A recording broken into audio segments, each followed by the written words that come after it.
จริงคนทุกคนหรือมนุษย์ทั้งหลายในโลกนี่มี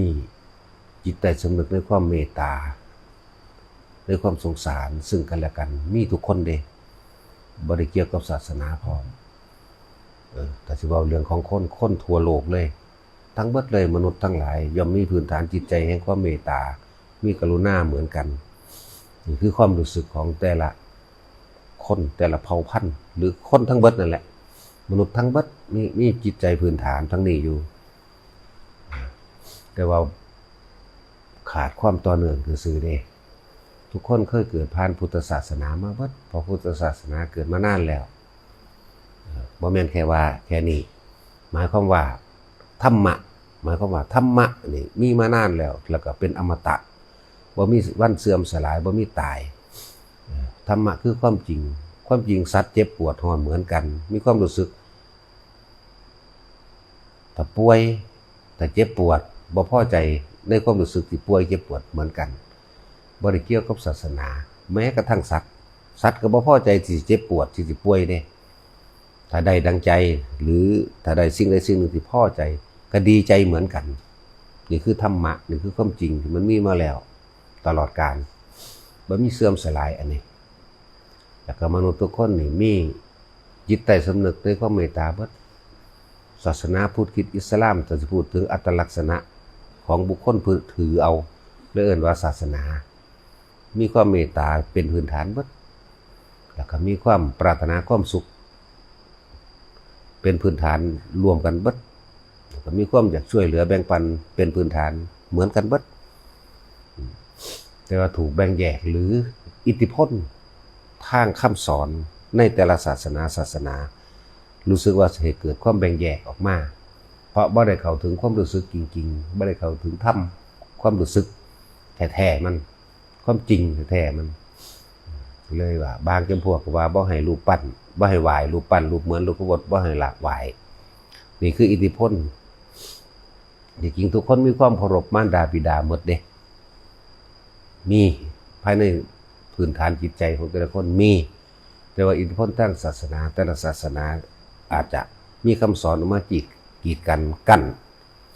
และความจริงทุกคนน้อมรับตัวเองในโลกนี้มีความเคารพมารดาบิดามีความเคารพผู้ใหญ่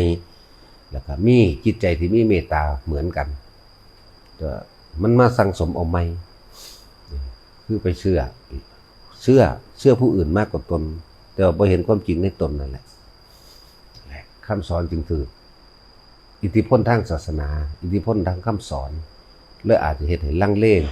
หรือว่าถ้าบ่เฮ็ดตามเขาก็สิว่าก็เลยตามก็มีแต่ว่าพื้นฐานจิตใจในความรู้สึกจริงๆเหมือนกันนั่นแหละคืออิทธิพลทางศาสนาสอนรัดไว้ก่อนแล้วก็เกิดมาคลุกคลีอยู่ในสถานที่นั้นๆมันก็เลยเกิดความเห็นไปยึดเอาในความเห็นตัวนั้นในความเห็นในความที่คำสอนของศาสนาและจังว่าสัตว์กระสร้างเดรัจฉานช้างม้าวัวควายหมูหมาตลอดทั้งมนุษย์ทั้งหลายถ้ามีความเจ็บปวดแสบร้อนแม้จะไม่มีใครทำก็ช่างอันเกิดจากการเจ็บไข้ได้ป่วยย่อมไม่มีความพอใจด้วยกันทั้งนั้นมีความรู้สึกบ่พอใจทั้งนั้นแหละยิ่งถ้ามีผู้ไปทำให้เจ็บปวดแสบร้อนหรือป่วยหรือพิการหรือถูกทำร้ายก็คูณ2เข้าไปแต่ว่านี่คือคำว่าธรรมจริงๆแล้วคือความรู้สึกที่ทุกคนสามารถที่จะรับได้รู้ได้เหมือนกันจริงๆแล้วคนบ่ได้ใจร้ายดอกมนุษย์ทั้งหลายบ่ได้ใจร้ายแต่ว่าถูกบีบคั้นลันแทงอิทธิพลทางศาสนานี่ที่หนึ่งถ้าบ่เฮ็ดไปตามๆกันก็สิย่านเขาว่าย่านเขาทำโทษจังซี่แหมแต่พื้นฐานจิตใจสิเป็นส่วนตัวของไปของมันมีเหมือนกันจังว่าวันนี้ถ้าเว้าเรื่องอัตลักษณะอัตตาตัวตนทางศาสนาพุทธศาสนานี่เลือกได้เชิญท่านเข้ามาพิสูจน์ได้เลยเพราะการพิสูจน์ทั้งหลายไม่ใช่การพิสูจน์ผู้อื่นเป็นการพิสูจน์ตัวเองบ่ได้ไปพิสูจน์ผู้อื่นบ่ได้จับผิดจับถูกผู้อื่นบ่ได้ไป ว่าบ่ได้ไปพึ่งพาผู้อื่นพร้อมเด้เนี่ยนี่แหละจึงบอกว่าเชิญท่านเข้ามาทั้งหลายมาตรวจสอบได้เลยแต่ว่าในการตรวจสอบแล้วก็คือการท่านทั้งหลายต้องตรวจสอบตัวเองนั่นแหละทุกคนมีความเจ็บปวดเหมือนกันนะบ่มีผู้ใดปรารถนาความเจ็บปวดบ่มีผู้ใดปรารถนาให้ผู้อื่นมาฆ่าเจ้าของนั่นจึงว่าศาสนาเนี่ยเป็นเรื่องความเชื่อส่วนบุคคลเพราะความเชื่อนั้นเกิดจากจิตใจเกิดจากความคิดของเจ้าของเองนั่นแหละไม่อาจสามารถบังคับกันได้แต่ว่าสิปากพูดออกมาหรือไม่พูดออกมาเท่านั้นเด้แต่ความจริงความเชื่อในตัวเองมันมีของใครของมันอยู่แล้วเด้นั่นแหละพระพุทธเจ้าถึงบ่ได้บังคับอย่าเชื่อเพราะการได้ยินได้ฟังสืบต่อกันมาอย่าเชื่อเพราะการกระทำต่อกันมาอย่าเชื่อเพราะด้นเดาด้วยเหตุผลตรรกะแห่งตนเองอย่าเชื่อเพราะบุคคลผู้นั้นสมควรเชื่ออย่าเชื่อเพราะประเพณีอย่าเชื่อหลายอย่างแม้กระทั่งว่าอย่าเชื่อแม้ผลสอนภิกษุสาวกตนเองอย่าเชื่อแม้ว่าเราตถาคตเป็นครูของเธอเนี่ยสุดยอดบ่ให้เชื่อฮอดเพิ่นเองในคำสอนหลักคำสอนอย่างต่างๆจงพิสูจน์ด้วยตนเองเมื่อเห็นเมื่อเข้าไปถึงความจริงแล้วจะเชื่อหรือไม่เชื่อนั้นก็ช่างนี่ตั้งหากล่ะแต่จังว่าในความเมตตาคือรักสงสารผู้อื่นเสมอด้วยตนรักตนเสมอด้วยผู้อื่นกรุณาคือการเข้าไปช่วยเหลือแต่ว่าแต่เฮามีความพิจารณาแยกแยะมองโลกให้กว้างในจิตใจอย่าเมตตากับคนพาลนี่เฮาต้องแยกแยะนำเด้ออย่าเมตตาแบบโง่ๆคนที่ไม่สร้างประโยชน์อะไรเลยคนเห็นแก่ตัวคนพาลคนไม่รู้ว่าอะไรควรอะไรไม่ควรเนี่ยคนที่ไม่รู้ว่าคือคนที่บ่ฮู้ว่าผิดหรือถูกก็ว่าคนที่บ่ฮู้ว่าเป็นประโยชน์หรือบ่เป็นประโยชน์แต่ว่าเฮาก็มองกว้างๆมองมาแต่ต้นแรกการกระทำคำพูดของเขาย่อมออกจากจิตใจของเขาคนเห็นแก่ตัวมันแสดงออกง่ายๆนึงดอกแม้แต่การพูดกีดกันไว้เพื่อตนแม้แต่ชื่อเสียงก็กีดกันว่าตัวเองดีกว่าเด่นกว่านี่ถ้าให้ความช่วยเหลือกับบุคคลที่เห็นแก่ตัวหรือคนพาลและสิ่งที่เราช่วยเหลือเข้าไปจักเป็นโทษแก่ผู้อื่นนั้นด้วยและเป็นโทษกับตนเพิ่นจึงให้แยกแยะอยู่บ่แม่นเมตตาหรือช่วยเหลือดะดาดไปเลยเพราะการช่วยเหลือเหมือนกับพวกคนพาลทั้งหลายมหาโจรทั้งหลายโดยสันดานถ้าได้รับการช่วยเหลือแล้วเขามีกำลังขึ้นเขาก็จะกลับมาทำร้ายผู้อื่นรวมแม้กระทั่งถึงเหล่านั้นด้วยเด้จังซั่นเขาว่าคนพาลเป็นจังซั่นคนพาลบ่ฮู้บาปบ่ฮู้บุญดอกไม่รู้อะไรเป็นประโยชน์ไม่เป็นประโยชน์โทษหรือไม่โทษแต่ขอให้กูได้ดังใจฉะนั้นความเมตตานะบ่แม่นว่าเฮาสิทุ่มไปเบิดเบิ่งซะก่อนเบิ่งกว้างๆและอย่าเมตตาแบบมีความลำเอียงคนนี้เป็นญาติคนนี้เป็นเพื่อนคนนี้เป็นคนสนิทเนี่ยอย่าลำเอียงนั่นแหละเฮาจึงสิถึงคำว่าอุเบกขาถ้ามีเมตตาแล้วกรุณาคือการช่วยเหลือมุทิตาคือบ่อิจฉายินดีร่วมกันไม่อิจฉาริษยาผู้ใดผู้หนึ่งแต่ว่าจะลืมคำว่าอุเบกขาและการที่เมตตาช่วยเหลือผู้อื่นแบ่งปันผู้อื่นให้เบิ่งดีๆว่าเขาจะกลับนำสิ่งที่เราให้ไปทำร้ายผู้อื่นหรือไม่จังว่าเพิ่นถึงว่าการอยากรู้อุปนิสัยนั้นต้องอยู่ร่วมกันนานๆต้องอยู่ร่วมกันนานๆเด้จังสิรู้เด้การอยู่ร่วมกันชั่วขณะมันไม่รู้ดอกนานขนาดใดนานขนาดตายพุ่นล่ะนานเบิ่งมาเรื่อยเอา10ปี20ปีแล้วฮู้อุปนิสัยแล้วคนผู้นี้บ่มีม่านยาบ่มีความเสียแสงแกล้งทำดีเพื่อหวังผลประโยชน์อย่างใดอย่างหนึ่งเต็มที่ช่วยเขาก็นำในสิ่งที่เราให้ไปไปเป็นประโยชน์ต่อผู้อื่นต่อแต่คนผู้นี้เอาเฮาฮู้มาแล้ว5ปี6ปีนี่มีแต่ความเห็นแก่ตัวมันบ่นานดอกมันแสดงตัวเร็วคนเห็นแก่ตัวหรือคนพาลเห็นแก่ได้เห็นแก่กินแม้กระทั่งชื่อเสียงซื่อๆนี่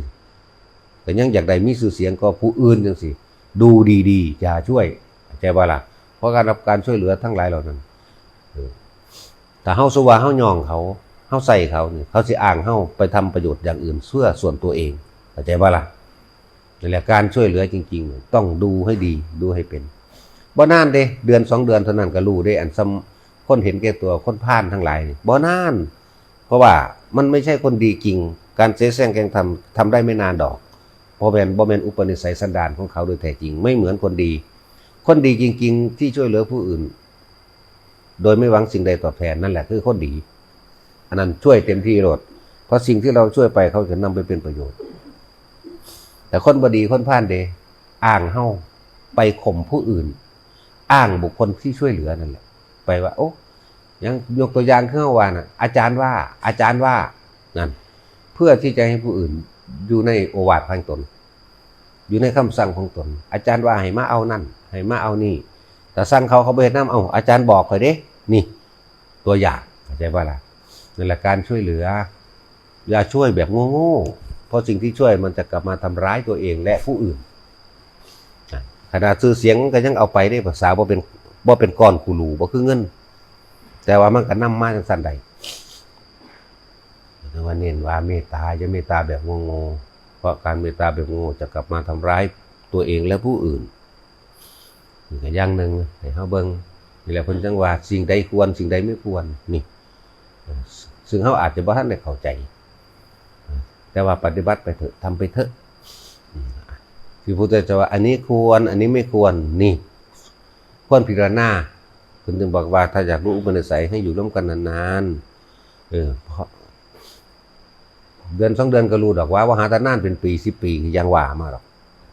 คนเสแสร้งแกล้งทำได้ไม่เกิน1 เดือนที่จริงเฮารู้อยู่จังซี่นะแต่ว่าเฮาพยายามจะตักเตือนและให้โอกาสแต่เขาไม่เปลี่ยนถ้ายังไม่เปลี่ยนยังมีความเห็นแก่ตัวหรือได้ใจลักษณะว่าเอาแต่เข้าไปอ้างได้ใจว่าเขารักเราอย่างนั้นอย่างนี้ไปจังซั่นเนี่ยดูไปดูมาแล้วก็ขับไล่ออกเด้เนี่ยเมตตาด้วยการไล่หนีเหมือนกับเฮาเมตตาบุตรหลานของตนเองนั่นแหละเมตตาด้วยการตีสั่งสอนเห็นบ่ล่ะคนหักลูก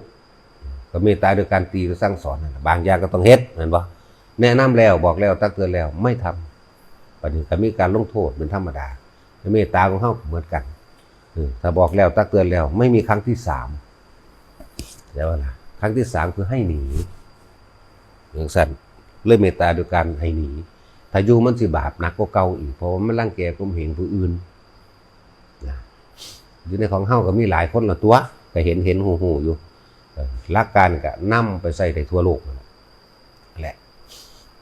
ว่าแต่ละคนนะถ้าจะเมตตาอย่าเมตตาแบบโง่ๆเมตตาแบบให้เขานำชื่อเสียงแห่งตนหรือสิ่งของที่ได้รับการช่วยเหลือไปทำร้ายผู้อื่นเด้ช่วยเหลืออย่างเช่นเงินอย่างสิอย่างเช่นหลายๆอย่างนั่นแหละ ยกตัวอย่างเอาแล้วแต่ประสบการณ์ไผสิไปถือนั่นแหละ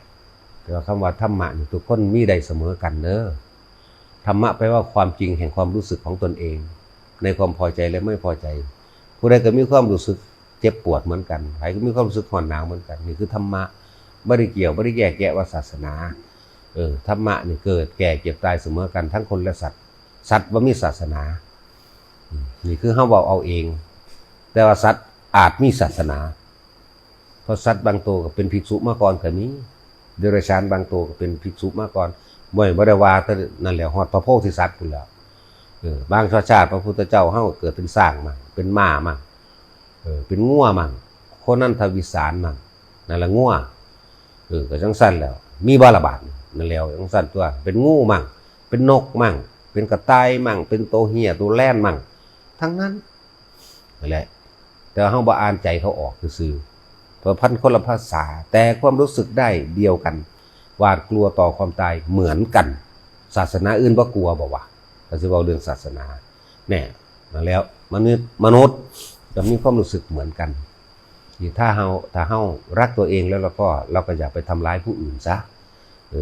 แต่เรียกว่าเมตตาทุกคนปรารถนาสุขเหมือนกันไม่ปรารถนาให้ผู้ใดมาผู้หนึ่งมารังแกเฮาดอกนั่นแหละถ้ารักตัวเองมีความปรารถนาสุขกับตัวเองก็ไม่ควรไปทำร้ายผู้อื่นรังแกผู้อื่นกรุณาก็เหมือนกันคือการเข้าไปช่วยเหลือแต่ว่าการช่วยเหลือให้แยกแยะให้แยกแยะนำแยกเบิ่งผิดถูกประการใดควรหรือบ่ควรประการใดการช่วยเหลือสิ่งเหล่านี้นำไปทำร้ายหรือสร้างความเสียหายได้มากได้มากเด้พวกนี้เขาจะอ้างชื่อเรามั่งเขาจะอ้างหลายๆอย่างมั่ง ทำให้ก่อเกิดมีกำลังมากขึ้นเพราะว่ากำลังทางกายเพราะว่ากำลังทางทรัพย์เขาอาจจะเอาไปทำร้ายผู้อื่นได้มาก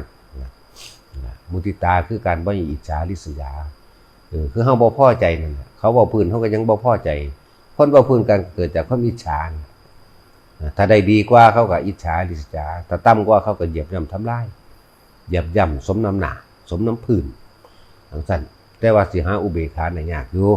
เพราะฉะนั้นธรรมะหรือคำสอนของพุทธเจ้านี่แหละจึงเป็นความจริงที่นำออกมาแต่ธรรมะคำสอนพุทธเจ้าไม่ได้สร้างแต่ว่ามันเป็นเช่นนั้นมันเป็นของมันอยู่จังสันมันมีของมันอยู่จังสั้นพุทธเจ้าองค์นี้สิเกิดบ่เกิดกระสางองค์อื่นๆเขาเจ้าก็เกิดมามากแล้วคือกันสวรรค์พระพุทธเจ้าไม่ได้สร้างพรหมโลกไม่ได้สร้างนิพพานไม่ได้สร้างสัตว์โลกทั้งหลายไม่ได้สร้างแผ่นดินนี้ไม่ได้สร้างดินฟ้าอากาศไม่ได้สร้างไม่มีใครสร้างย่อมเกิดขึ้นเองโดยธรรมชาตินั่นแหละบางอย่างก็เป็นอจินไตยเทศไปก็บ่เข้าใจดอกบ่แม่นวิสัยที่เข้าใจได้นอกจากพุทธเจ้าวิสัยของโพธิแห่งพุทธะจึงจะเข้าใจได้แหละเอาละพอ